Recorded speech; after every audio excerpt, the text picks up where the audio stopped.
Pemirsa, Kepala Dinas Perpustakaan Provinsi Sumsel, Fitriana, menjadi narasumber di bimbingan teknis pengelolaan perpustakaan masjid di Kota Palembang, sekaligus melakukan penandatanganan nota kesepahaman antara Kanwil Kemenak Sumsel dan Dinas Perpustakaan Provinsi Sumsel. Pada pagi hari ini kita dapat bersilaturahmi bersama. Bertempat di Hotel Sintesa Peninsula Palembang, Kepala Dinas Perpustakaan Provinsi Sumsel Fitriana menjadi narasumber di bimbingan teknis pengelolaan perpustakaan masjid di Kota Palembang, Provinsi Sumsel yang diadakan oleh Kementerian Agama Sumsel.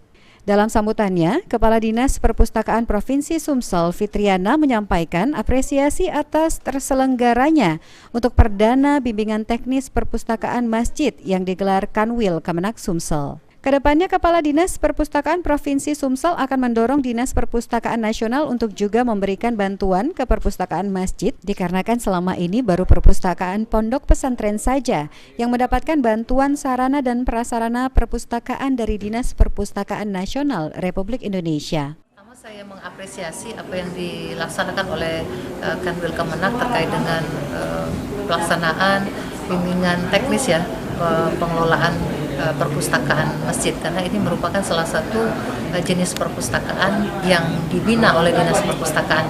Jadi perpustakaan masjid ini adalah termasuk perpustakaan khusus rumah ibadah. Nah, pada kesempatan ini kami mengapresiasi apa yang dilakukan karena perpustakaan nasional memang belum menyentuh untuk perpustakaan masjid. Selama ini perpustakaan nasional baru membantu itu di pondok pesantren. Nah, ini momentum yang sangat baik sekali. Kami mendorong nanti kepada perpustakaan nasional agar perpustakaan masjid juga menjadi prioritas untuk dibantu di Indonesia ini. Apalagi tadi disampaikan oleh Pak Damiri bahwasanya Pak Damsi ya tadi Pak Damsir ya bahwasanya tadi yang dibantu itu hanya satu, jadi tidak signifikan ya Pak ya.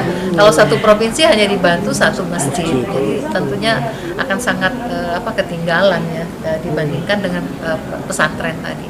Jadi harapan saya nanti ke depannya insya Allah kami akan mendorong melalui perpustakaan nasional, kiranya perpustakaan masjid juga harus mendapatkan bantuan. Sementara itu dari pihak Kanwil Kemenak Sumsel, Damsir menjelaskan, BIMTEK pengelolaan perpustakaan masjid ini adalah kegiatan strategis mengingat masjid akan diproyeksikan menjadi pusat literasi keagamaan. Saat ini masjid yang memiliki perpustakaan baru mencapai 3 masjid. Jumlah itu diharapkan terus bertambah mengingat masjid akan menjadi pusat literasi keagamaan. Alhamdulillah, Palembang Sumatera Selatan dimulai dari tahun 2021 sudah dapat alokasi 3 masjid. Masing-masing di Kota Palembang ada 2 masjid dan 1 di daerah Omremulu Baturati. Itu yang sudah. Nah, untuk yang tahun 2023 dalam proses sekarang pengusulan. Oke Pak. Dalam kegiatan dilakukan juga penandatanganan nota kesepakatan antara Kanwil Kemenak Sumsel dan Dinas Perpustakaan Provinsi Sumsel tentang peningkatan layanan perpustakaan masjid. Aji Delia, PAL TV.